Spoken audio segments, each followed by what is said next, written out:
Right. నమస్తే అందరికీ. నేను హరిహర అనేటువంటి ఒక విలేజ్ కాదు, ఇది ఒక మండల స్థాయి, తాలూకా స్థాయి మన ఏరియాలో ఆ ఊర్లో ఉన్నాను. ఇది హరిహర దేవాలయం. ఇది 1500 సంవత్సరాల క్రితం కట్టినటువంటి దేవాలయం. అంటే హరిహర రాయల కాలంలో కట్టినటువంటిది. దీంట్లో విష్ణుమూర్తి, శివుడు ఇద్దరు ఉంటారు. ఏదైనా శివాలయానికి వెళ్తే శివుడు ఉంటాడు, విష్ణు దేవాలయానికి వెళ్తే విష్ణుమూర్తి ఉంటారు. కానీ ఈ దేవాలయం యొక్క ప్రత్యేకత ఏంటంటే విష్ణుమూర్తి ఆఫ్ ఉంటే శివుడు కూడా ఆఫ్ ఉంటాడు. 1500 సంవత్సరాల యొక్క కాలం నాటి నిర్మించినటువంటి దేవాలయం ఇది. దీని యొక్క ప్రత్యేకత ఇది.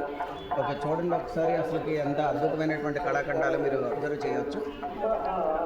ఇప్పుడున్నటువంటి టెక్నాలజీ చాలా గొప్పదంటారు, కానీ ఇప్పుడున్నటువంటి టెక్నాలజీ దేనికి పనికిరాదు ఈ కళాఖండాల ముందు. ఈ యొక్క